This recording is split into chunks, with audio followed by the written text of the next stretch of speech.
এই শহরে না আমি কাউকে চিনি না, কেউ আমারে চেনে, কেউ তো আমারে চেনে না। সালমান ফারসি রাদিয়াল্লাহু তাআলা আনহু একজন লোককে দেখতে পেলেন। সে লোকটা হেঁটে হেঁটে সামনের দিকে আসতেছে। তাকে ডাকতে বললেন, ও ভাই, এই মদিনাতে একজন মানুষ আছে মুহাম্মদ নামে, আপনি কি তাকে চেনেন? আপনি যদি তাকে চেনেন, সেই লোকটাকে আমাকে একটু দেখা দেন, আমিও সেই লোকটাকে দেখব। তো সেই লোক বলে, আলহামদুলিল্লাহ, এই পর্যায়ে আমাদের সামনে মূল্যবান নসিহত পেশ করবেন মোহাম্মদ মুস্তাকিম বিল্লাহ। হযরতকে অনুরোধ করব আমাদের মাঝে মূল্যবান নসিহত পেশ করার জন্য। আসসালামু আলাইকুম ওয়া রাহমাতুল্লাহি ওয়া বারাকাতুহু। আলহামদুলিল্লাহ আলহামদুলিল্লাহ নাহমাদুহু ওয়া নাস্তাগফিরুহু ওয়া নু'মিনু বিহি ওয়া নাতাওয়াক্কালু আলাইহি ওয়া নাউযু বিল্লাহি মিন শুরুরি আনফুসিনা ওয়া মিন সাইয়্যাতি আ'মালিনা। من يهده الله فلا مضل له ومن يضلله فلا هادي له ونشهد أن لا إله إلا الله وحده لا شريك له ونشهد أن محمدا عبده ورسوله. أما بعد فأعوذ بالله من الشيطان الرجيم. بسم الله الرحمن الرحيم.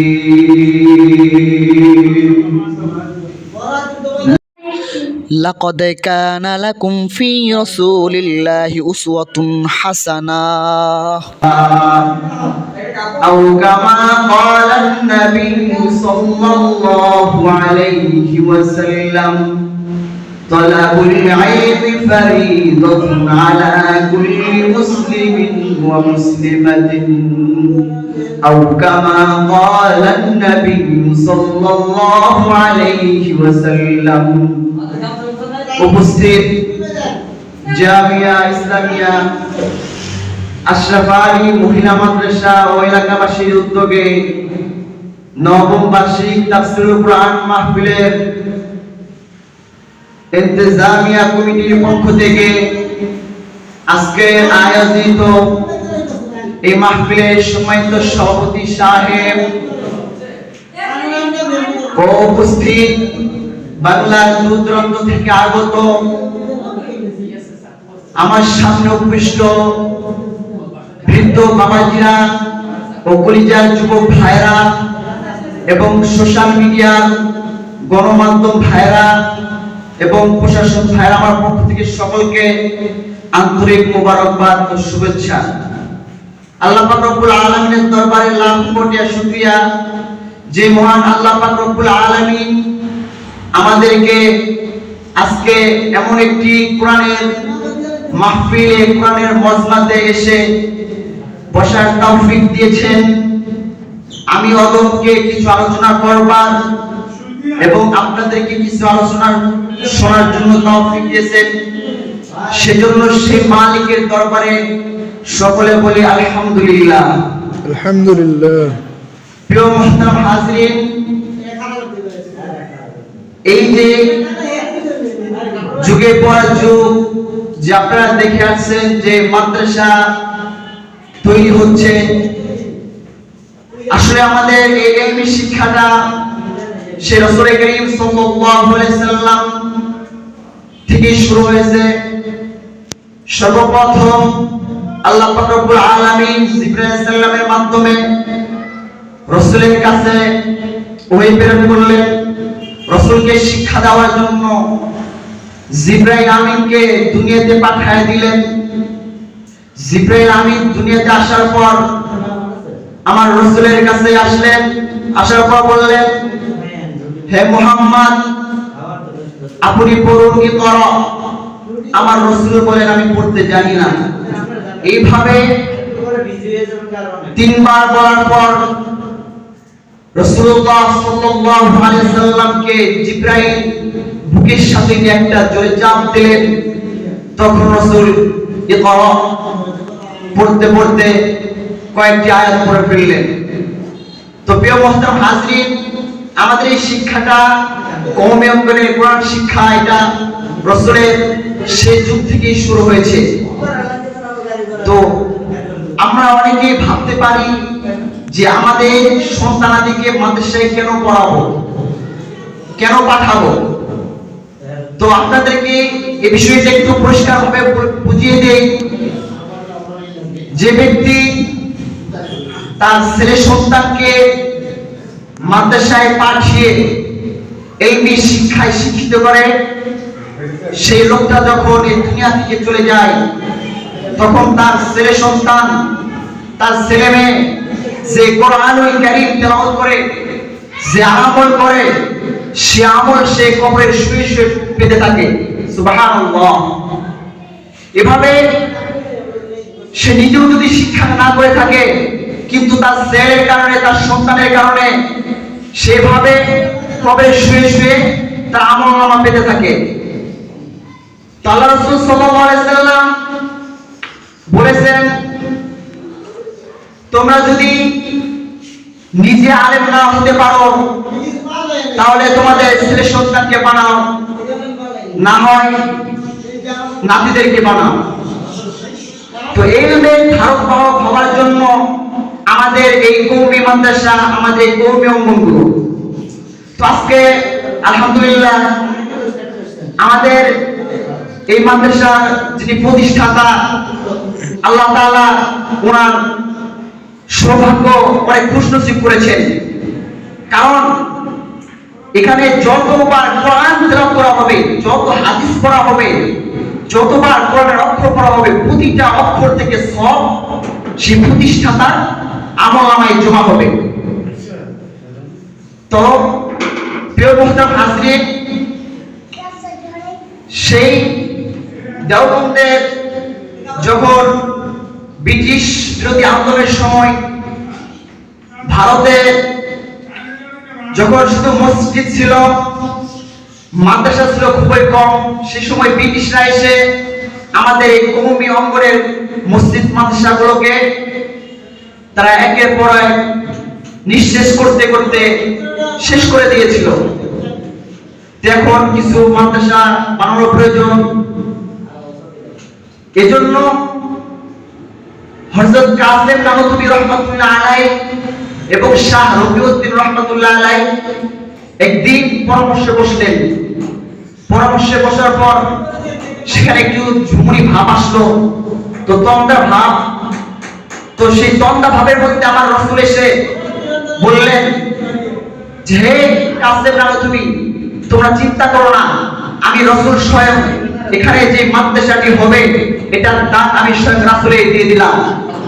তারপর শাহ রবিউদ্দিন রাহমাতুল্লাহ আলাইহি ওনারা সকালে গিয়ে দেখলেন যে স্বপ্নে যেমন দেখেছিলেন সেই দানটা ঠিকই রয়েছে। তো প্রিয় মুহতারাম হাজরিন, সে আমাদের সর্বপ্রথম মাদ্রাসা দারুল দেওবন্দ, সেখান থেকে আমাদের এই শাখা প্রশাখাগুলো শুরু হয়েছে। তো এই মাদ্রাসাগুলোতে যে কোরআন হাদিস শিক্ষা দেওয়া হয়, আমাদের এটি হলো আসল শিক্ষা। অনেকে আমরা জানি যে শিক্ষা জাতির মেরুদণ্ড, এখন আমাদেরকে জানতে হবে কোন শিক্ষা জাতির মেরুদণ্ড, আমাদের কোন শিক্ষা জাতির মেরুদণ্ড। এই সম্পর্কে রাসূল সাল্লাল্লাহু আলাইহি ওয়াসাল্লাম নিজে বলেছেন যে খায়রুকুম মান তাআল্লামাল কুরআনা ওয়া আল্লামা, যে এই কোরআনের শিক্ষা যে শিখবে এবং অন্যকে শিক্ষা দেবে, এটাই হলো উত্তম, এটাই হলো কল্যাণ, মানে এই শিক্ষাটা আসল শিক্ষা। তো প্রিয় মুহতারাম হাজরিন, সে আল্লাহ রাসূলের যুগে অনেক সাহাবায়ে কেরাম যারা পূর্বে মুসলমান ছিলেন না, কিন্তু তাদের শিক্ষার লোভ ছিল, মুসলমান হওয়ার প্রেরণা ছিল, তাদের মধ্যে অন্যতম একজন হলেন সালমান ফারসি রাদিয়াল্লাহু তাআলা আনহু, তিনি সেই পারস্য থেকে মদিনায় আসলেন যে রাসূলের কে দেখবেন, রাসূলের কে চিনে সে ঈমান আনবেন। তো মদিনায় যখন প্রথম আসলেন, তার ওস্তাদ তাকে বলে দিয়েছিল যদি আল্লাহ রাসূলকে চিনতে চাও তাহলে আল্লাহ রাসূলের মধ্যে তিনটা গুণ দেখবা। এক নাম্বার গুণ হলো আল্লাহ রাসূল সাল্লাল্লাহু আলাইহি ওয়াসাল্লাম সাদকা কখনো গ্রহণ করবেন না। দুই নাম্বার হলো আমার রাসূল হাদিয়া দিলে হাদিয়া দিবেন। তিন নাম্বার হলো রাসূলের পিঠে লেখা দেখবেন মোহরে নবুয়ত।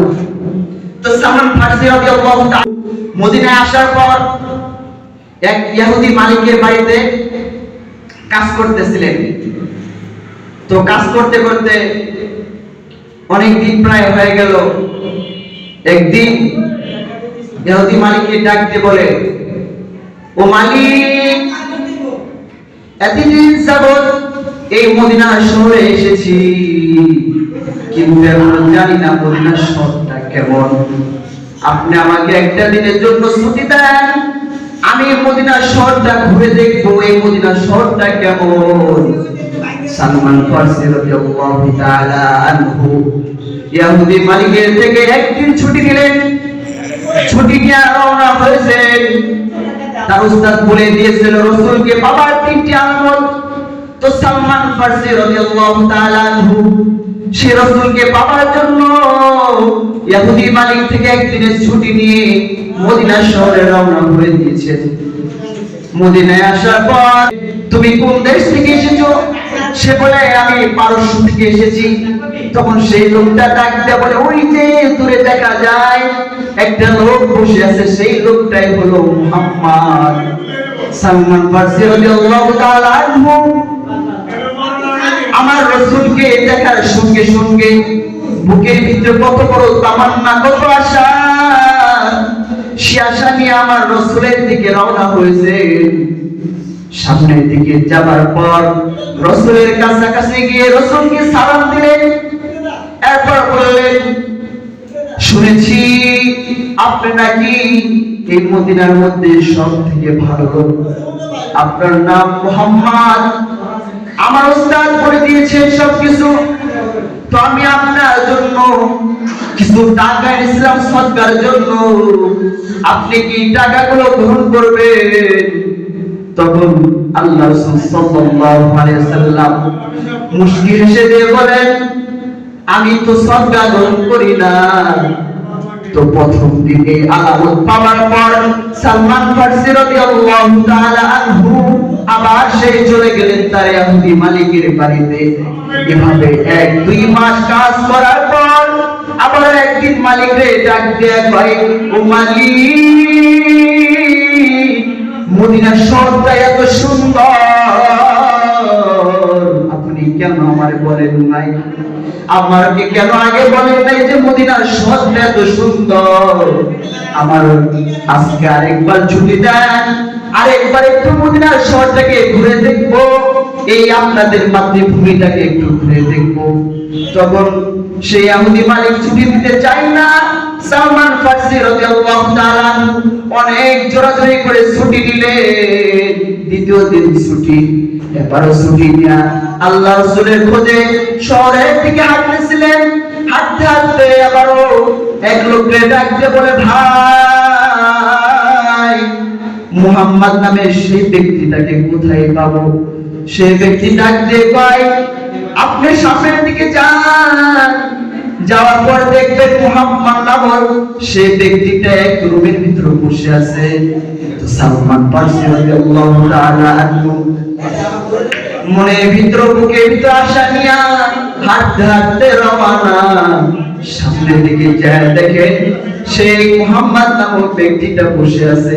যাবার পরে আবার হুজুরে সালাম দিয়ে প্রবেশ করে বললেন, আজকে আমি আপনার জন্য কিছু টাকা হাদিয়া এনেছি, আজকে আপনি না করেন না, ফিরে দিন না।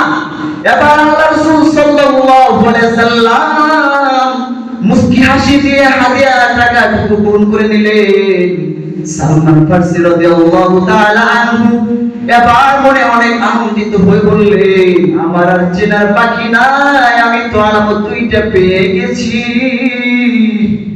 এবার খুশি মন চিত্রে আবার সেই ইয়াহুদি মালিকের বাড়িতে চলে আসলো।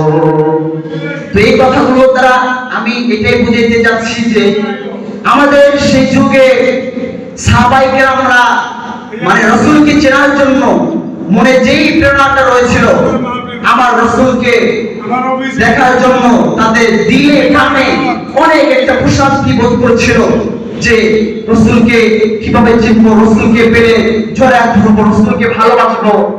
তো সে আবারও তৃতীয় একদিন সালমান ফারসি রাদিয়াল্লাহু তাআলা আনহু ইয়াহুদি মালিককে ডাক দিয়ে বলে, মালিক আজকেই সর্বশেষ ছুটি যাচ্ছি, আমাকে আজকে একটু ছুটি দিবেন, আর আমি ছুটি যাব না, আজকেই শেষ ছুটি। ইহুদি মালিক বলে, না না, তোমাকে আর ছুটি দেওয়া যাবে না, তোমাকে ছুটি দিলে আমাদের কাজে আমরা পিছিয়ে পড়ি। সালমান ফারসি রাদিয়াল্লাহু তাআলা চোখের পানি ছেড়ে দিয়ে কান্না করে বললেন, মালিক আর একটা দিন ছুটি দেন, আর আমি ছুটি যাব না। ইহুদি মালিক কান্না দেখে বললেন, যাও, আজকে ছুটি দিলাম, আর কিন্তু ছুটি পাবা না। এবার সালমান ফারসি রাদিয়াল্লাহু তাআলা আনহু ছুটি পাবার পর অনেক খুশি হয়ে সে শহরের দিকে আসলেন। আসার পর আমার রাসূলের কাছে গেলেন, যাবার পর দেখলেন রাসূল এক জায়গায় বসে আছে, রাসূল একটা চাদর মুড়ি দিয়ে বসে আছিলেন। তো রাসূলের পিছনে যে সালমান ফারসি রাদিয়াল্লাহু তাআলা আনহু দাঁড়িয়ে ছিলেন, দাঁড়িয়ে কাঁদতেছিলেন। আমার রাসূলের বুঝতে বাকি রইল না সালমান আমারে পরীক্ষা করতে এসেছে। তখন আল্লাহ রাসূল সাল্লাল্লাহু আলাইহি সাল্লাম পিছন থেকে তার চাদরটা সরায় দিলেন।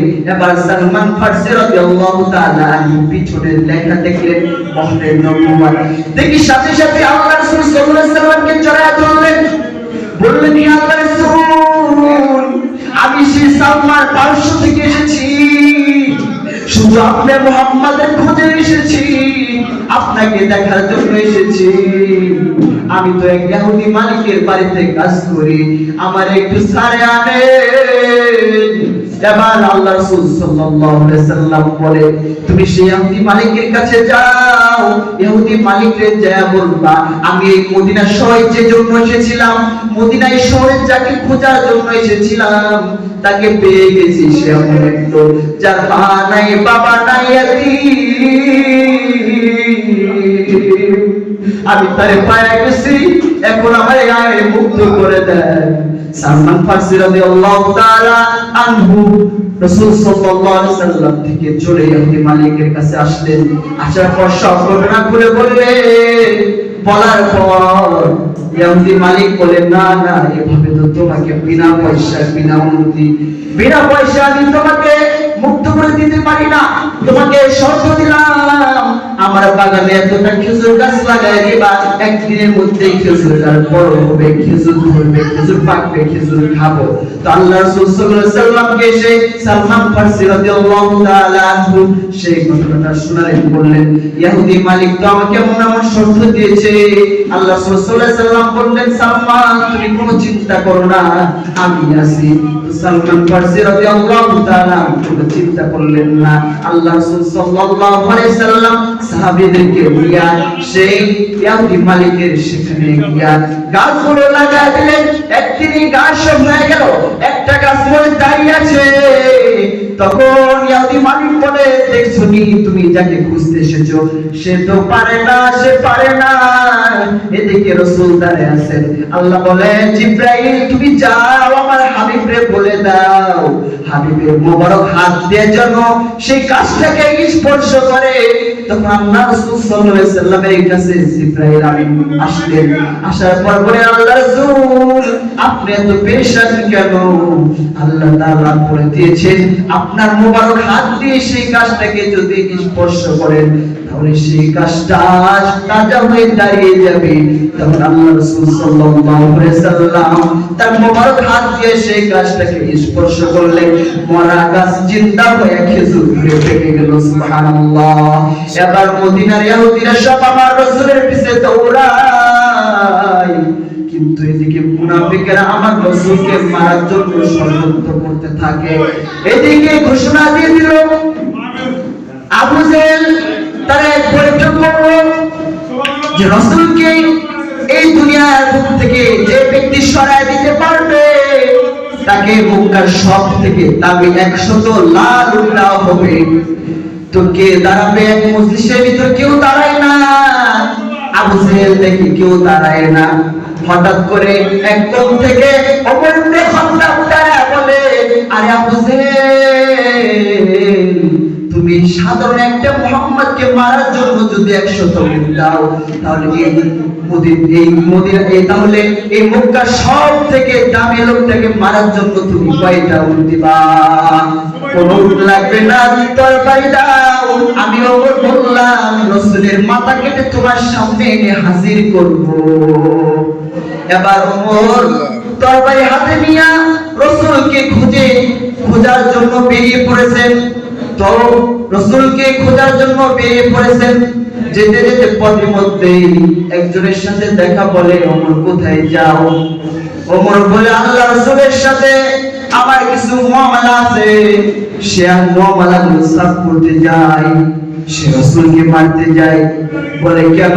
তোমরা এই কিছুদিন আগে যে রাসূলকে as-সাদিকুল আমিন বলে উপাধি দিয়েছিলে, আজকে কেন সেই রাসূলকে মারার জন্য যাও? তখন ওমর ডাক দিয়া কয়, রাসূলের সাথে তো আমার কোনো শত্রুতা নাই, আমার শত্রুতা হলো সেই কোরআনের সাথে, সেই ধর্মগ্রন্থের সাথে, যেই ধর্মগ্রন্থটা মুহাম্মদ প্রচার করে। তো প্রিয় মুহতারাম হাজিরিন, এতক্ষণ আলোচনা দ্বারা যে বিষয়টা বুঝতে পারলেন যে আসলে আমাদের যে কোরআন শিক্ষা, আমাদের মাদ্রাসাগুলোতে যে কোরআন শিক্ষা দেওয়া হয়, এই কোরআন এমন একটা সত্য বিধান, যে সত্য বিধানকে পৃথিবীর বুক থেকে নিশ্চিহ্ন করে দেওয়ার জন্য যুগের পর যুগ কাফের ইহুদি মুশরিকরা একের পর এক লেগে আছে। সেই কোরআনের শিক্ষাটা আমাদের এই মাদ্রাসাগুলোতে আমাদের ছেলেমেয়েদেরকে দেওয়া হয়। তো এমন একটা বিধান, যে কোরআন কোন ব্যক্তি যদি পড়ে এবং আমল করে, তাহলে তার জীবন হবে ধন্য, তার জীবনটা হবে সব থেকে দামি। যে গ্রন্থটা আমার রাসূলের উপর নাযিল হয়েছিল। তো বর্তমান জামানাতেও আমাদের ওলামায়ে কেরামরা যখন কোনো হক কথা বলতে যায়, এই কোরআনের বাণী প্রচার করতে যায়, এই মাহফিলগুলো করতে যায়, তখন এক সময় প্রশাসন থেকে অনুমতি দিতে হতো, কিন্তু আলহামদুলিল্লাহ এখন যাওয়া লাগে না। কারণ সবাই জানে যে এই কোরআনের শিক্ষাটাই সব থেকে দামি। আপনাদেরকে একটা উদাহরণ দিলে বুঝবেন যে কোরআনের শিক্ষা সব থেকে দামি কিভাবে। একজন মানুষ সর্বপ্রথম সে যদি একটা আপেল ভক্ষণ করে, এরপর সে যদি চিকেন, পোলাও এই জাতীয় যত কিছু খাবে, খাবার পর সে যখন ঢেক দিবে, সর্বপ্রথম তার সেই আপেলের ঢেকে আসবে। তো কোরআন শিক্ষাটা এমন, আমরা যারা আমাদের ছেলে সন্তানদেরকে স্কুল ইউনিভার্সিটিতে পড়াই, এতে কোনো সমস্যা নাই। তবে সর্বপ্রথম আমাদের প্রাথমিক কিছু শিক্ষা থাকে, আমরা যেন আমাদের সন্তানদেরকে সেই প্রাথমিক শিক্ষাগুলো দেই, যেন আমার সন্তান, আমার ছেলেটা নষ্ট না হয়ে যায়, যেন সে যখন দাঁড়িয়ে প্রস্রাব করতে যাবে তখন সে যেন ভাবে না রাসূল এভাবে বলে নাই, রাসূল ওইভাবে বলেছে। আমার রাসূলের সুন্নতের কথা মনে পড়ে যাবে। যখন সে কোনো অন্যায় কাজ করতে যাবে, তখন মনে পড়ে যাবে সে বক্তব্যে, সে মাদ্রাসাতে, সে কওমীয় অঙ্গনে আমি কোরআন পড়েছিলাম, আমি আমার উস্তাদদের কাছে শুনেছিলাম এটা সঠিক, এটা অন্যায়। তখন সে তার ভুল বুঝবে। তো সে তার ভুল বুঝে এইভাবে সংশোধন করে নেবে। তো প্রিয় মুহতারাম হাজিরিন, আমাদের এই কোরআন এমন একটি বিধান, আল্লাহ পাক রব্বুল আলামিন সমস্ত বিধিবিধানের কথা এই কোরআনে বলে দিয়েছেন। এর মধ্যে নামাজের কথা আল্লাহ পাক রব্বুল আলামিন অসংখ্য অগণিতবার বলেছেন। আকিমুস সালাত বলে অসংখ্য অগণিত জায়গায় বলেছেন। এমনকি এক জায়গায় বলেছেন, কুল ইন্না সালাতি ওয়া নুসুকি ওয়া মাহইয়ায়া ওয়া মামাতি লিল্লাহি রাব্বিল আলামিন। হে রাসূল, আপনি বলুন যে আমার জীবন উৎসর্গ হোক সে মহান রবের জন্য, যিনি আমার জীবন দিয়েছেন, নামাজ দিয়েছেন, হজ দিয়েছেন, কুরবানি দিয়েছেন। এমনকি অনেক জায়গায় রয়েছে ইন্নাস সালাতা তানহা আনিল ফাহশাই ওয়াল মুনকার, নিশ্চয়ই নামাজ অশ্লীল বেহায়াপনার কাছ থেকে মানুষকে বিরত রাখে। তো আমার শায়েখ আল্লামা আনিসুর রহমান আশরাফি সাহেব বলেন যে যে যুবক তার এই কপালকে জমিনে লাগায় না, যে যুবকের কপাল এই জমিনে লাগে না, সে মানুষ হয় কিভাবে? পৃথিবীর মধ্যে একজন বন্ধু যদি তার এক বন্ধুকে একদিন দাওয়াত দিয়ে এক কাপ চা আর একটা বরবটি খাওয়ায়, পরের দিন যদি ডাক দিয়ে কয় বন্ধু আজকে তো বাজারে যাওয়ার প্রয়োজন, বন্ধু অস্বীকার করবে না। কারণ বন্ধু ভাববে গতকালকে যে বন্ধু আমার এক কাপ চা আর বরবটি খাওয়ায়, আজকে তারা কিভাবে অস্বীকার করি?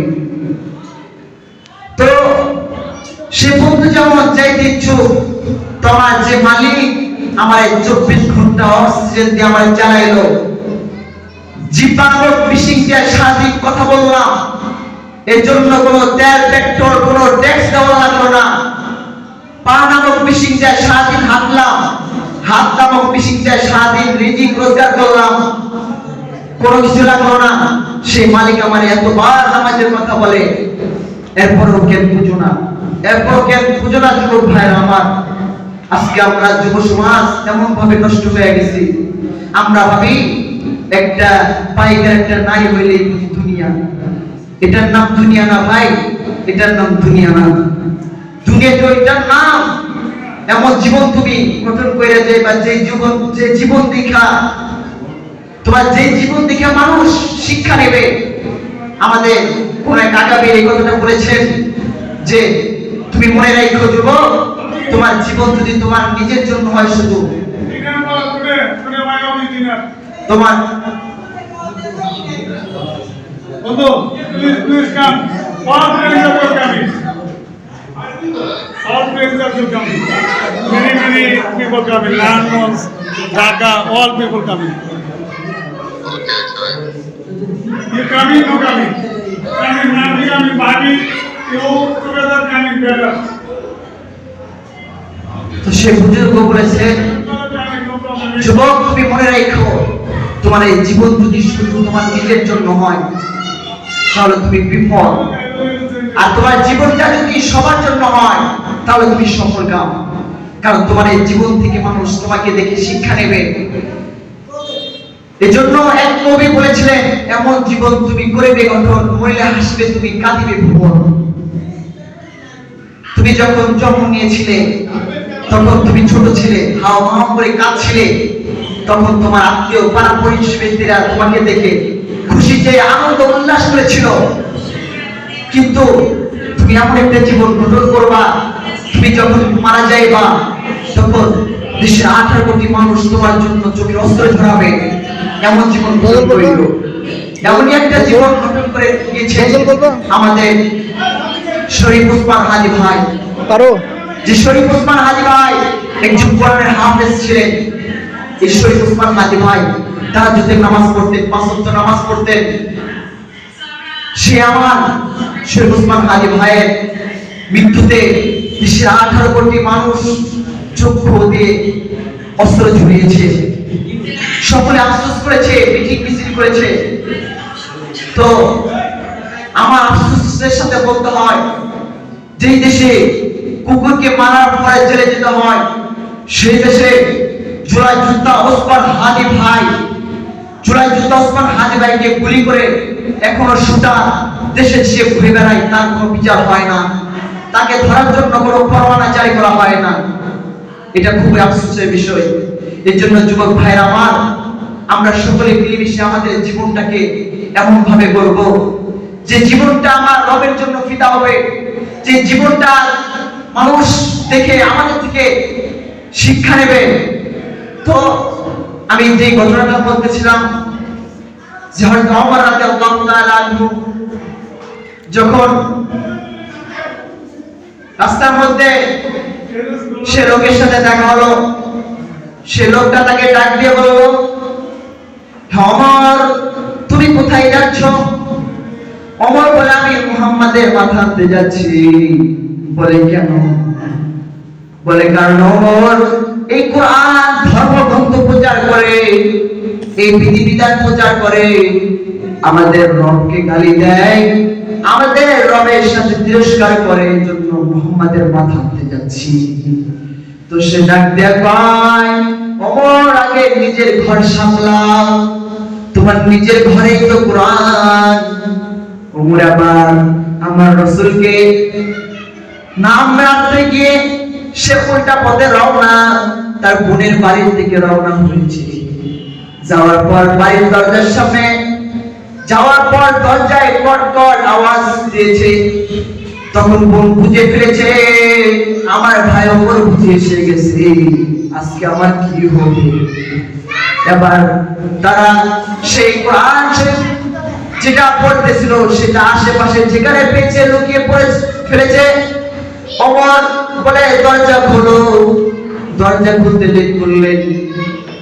তখন ওমর রাদিয়াল্লাহু তাআলা আনহু কোরআনের তেলাওয়াত শুনেছিলেন। তো ওমর রাদিয়াল্লাহু তাআলা আনহু ডাক দিয়ে বলে, ফাতেমা তুমি এতক্ষণ কি পড়তেছিলে বলো? ফাতেমা বলে, কিছুই পড়তেছিলাম না। ফাতেমা যখন অস্বীকার করলো, ওমর তার সমস্ত শরীরে শক্তি দিয়া তার বোন ফাতেমাকে মারতে শুরু করলো। মারতে মারতে এক পর্যায়ে এমন অবস্থা বেহুশের মতো। তখন ফাতেমা ডাক দিয়া বলে, আই ভাইয়া চাহে জালসে ডাল মারিয়ে তো ইসলাম দিল সে নেই সুরা। হায় আমার ভাই, তুমি যদি আমাকে দিল থেকে আমাকে একদম মেরে ফেলো, তবু আমি বলছি আমার দিল থেকে কোরআনে মুহাম্মাদের ভালোবাসা কখনো দূর হবে না। এই কথাটা ওমরের হৃদয়ে এমন ভাবে গেঁথে গেল। ওমর বললেন, ফাতেমা তুমি যেটা পড়তেছিলে সেটা আমাকে পড়ে শোনাও। ফাতেমা ডাক দিয়ে বলে, ভাইয়া তুমি ওযু করে আসো, গোসল করে পবিত্র হয়ে আসো। এবার যখন সে পবিত্র হয়ে আসলো, তখন ফাতেমা তাকে সেই কোরআনের আয়াতগুলো শোনালের পর তখন হযরত ওমর রাদিয়াল্লাহু তাআলা আনহু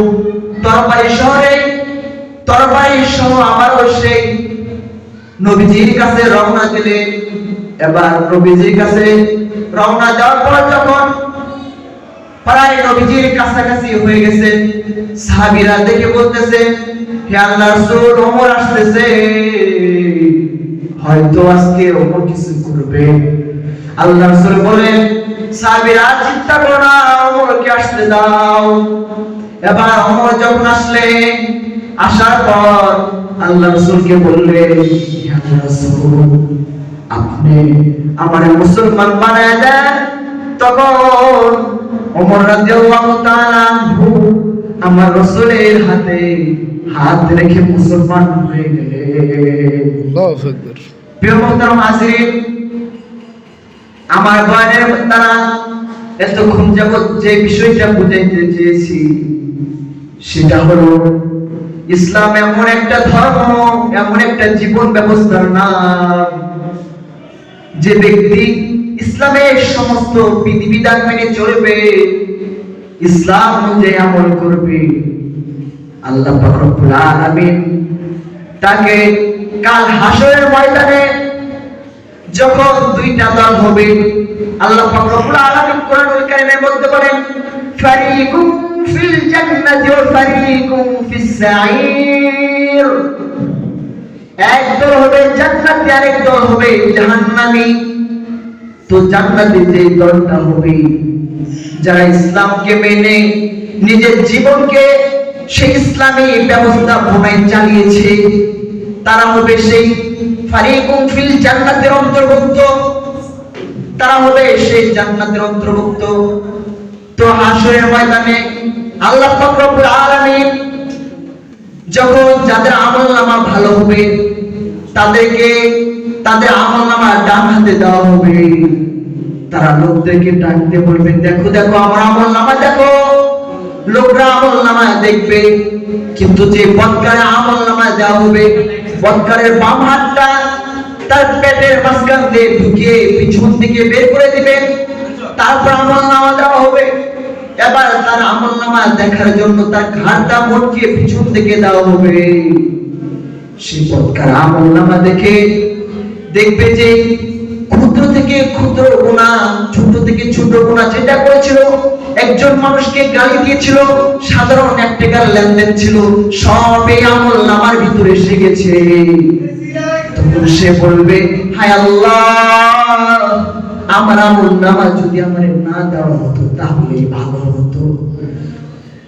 আর ইমানদার যারা আমলনামা ডান হাতে দেওয়া হবে, সে খুশিতে আনন্দ চিত্তে মানুষের ডাকতে বলবে, তোমরা আমার আমলনামা দেখো, আমি ছোট থেকে ছোট আমল করেছিলাম, মাদ্রাসায় 5টা টাকা দান করেছিলাম, মাদ্রাসায় এতিম বাচ্চাদেরকে কিছু দিয়েছিলাম, সে আমলনামাটাও এখানে এসেছে, আজকে আমি সে আমলনামাটাও পেয়েছি। তো আমার সন্তানকে যারা সন্তানকে মাদ্রাসায় দিয়েছিল, তাদের সন্তানরা এসে আল্লাহর কাছে সুপারিশ করবে, হায় মালিক, আমি তো দুনিয়াতে কোরআন শিক্ষা করেছি, আমার মা বাবা আমারে কোরআন শিখিয়েছিল, আমারে মাদ্রাসায় দিয়েছিল, তো আজকে আমি যাদের বরকতে কোরআন শিখেছি, আমার সে মা বাবা জাহান্নামে চলতেছে, আল্লাহ আমার সে মা বাবারে ছাড়া আমি জান্নাতে প্রবেশ করব না। সে হাফেজে কোরআনরা, সে মাদ্রাসার ছাত্ররা, সে ওলামায়ে কেরামরা তাদের মা বাবাকে জাহান্নাম থেকে বের করে জান্নাতে নিয়ে যাবেন। আর বদকারদের অবস্থা এমন হবে, আল্লাহ পাক রব্বুল আলামিন এক সূরার ভিতরে বলেন, ইয়াউমা ইয়াফিরুল মারউ মিন আখিহি ওয়া উম্মিহি ওয়া আবিহি ওয়া সাহিবাতিহি ওয়া বানিহি। সেই কিয়ামতের অবস্থা এমন বিকটময় হবে, এমন ভয়ঙ্কর হবে, যারা বদকার থাকবে সে ঘুরতে থাকবে কার কাছে একটু আমলনামা নেওয়া যায়। সে পৃথিবীতে সব থেকে যাকে ভালোবাসতো, তার মার কাছে যে বলবে, মা আমার তো একটু আমলের প্রয়োজন, একটু আমলের কারণে জান্নাতে যেতে পারছি না, আমার একটু আমল দেন, আমি জান্নাতে যাব। যে মাটা 10 মাস 10 দিন গর্ভ রেখে কষ্ট করে সন্তানকে লালন পালন করেছিল, সেই মাটা সেদিন বলবে, দুনিয়াতে তো আমার বিবাহ হয় নাই, তাহলে আমার সন্তান আসলো কোথা থেকে, আমি তোমার চিনি না, তুমি চলে যাও। তারপর সেই সন্তান বাবার কাছে যাবে, বাবার কাছে গিয়ে বলবে, বাবা পৃথিবীতে তো সব থেকে আপনি আমারে মহব্বত করতেন, সব সময় একটা ছায়ার মতো থাকতেন, কখনো বিপদকে আমারে বুঝতে দিতেন না, তো আজকে একটু আমলের প্রয়োজন, একটু আমল লাগবে, জান্নাতে যাব, একটু আমল দেন। সেদিন সে বাবা ডাক দিয়ে বলবে, দুনিয়াতে তো আমি বিবাহ করি নাই, আমার কোনো সন্তান হয় নাই, তো আমি তোমারে চিনি না, আমি তোমারে কি আমল দেব। এরপর সব থেকে যে ঘনিষ্ঠ বন্ধু, দুনিয়াতে যার সাথে সারাদিন চলাফেরা করেছে, সে বন্ধুর কাছে যাবে, যাওয়ার পর বলবে, বন্ধু দুনিয়াতে তো তোকে অনেক মহব্বত করেছি, ভালোবেসেছি, আজকে তুমি আমার একটু আমল দাও, আমার একটু আমল দাও, যে আমল দিয়ে আমি জান্নাতে যাব। তারপর সে বন্ধু বলবে, দুনিয়াতে আমার কোনো বন্ধু ছিল না, আমি তোমার আমল দিতে পারবো না। এমন বিভীষিকাময় সূর্যটা যখন এক বিকল পাতার উপরে হবে, সেই বদকার কাঁদতে কাঁদতে চক্ষু দিয়ে অস্ত্র পড়তে পড়তে চক্ষু দিয়ে রক্ত বের হয়ে যাবে। সেই রক্তের বন্যায় বদকার হাবুডুবু খাবে, কিন্তু কোনো আমল পাবে না, শুধু ছটফট করবে। কিন্তু সেই দিন সেই ব্যক্তি সফলকাম হবে যে ব্যক্তি মাদ্রাসায়, যে ব্যক্তি মাদ্রাসায় তার ছেলে সন্তানকে পড়িয়েছিল, সেই নেককার ছেলে সন্তান ডাকতে বলবে, আমার বাবা, আমার মা, আমার বন্ধুর একটু আমলের প্রয়োজন, আমার মা বাবা, আমার ভাই বোন সেই জাহান্নামে জ্বলতেছে, আল্লাহ আমি তাদেরকে নিয়ে জান্নাতে যাব। যাই হোক, সময় সংক্ষিপ্ততার জন্য যা আলোচনাটুকু করেছি, এই আলোচনাটুকুর খাস বিশেষ মর্ম হলো যেটা, যে আমরা আমাদের ছেলে মেয়েদেরকে, আমরা আমাদের সন্তানদেরকে মাদ্রাসায় পাঠিয়ে দ্বীনি শিক্ষায় অর্জিত করব, যে শিক্ষাটা আমাদের আখিরাতে ফায়দা দিবে, আমাদের দুনিয়াতেও ফায়দা দিবে। তো আল্লাহ পাক রব্বুল আলামিন সর্বপ্রথম আমি গুনাহগারকে, এরপর আপনাদেরকে আমল করার তৌফিক দান করুন। নাসরুম মিনাল্লাহি ওয়া ফাতহুন করিম ওয়া বাশশিরিল মুমিনিন। আসসালামু আলাইকুম ওয়া রাহমাতুল্লাহি ওয়া বারাকাতুহু।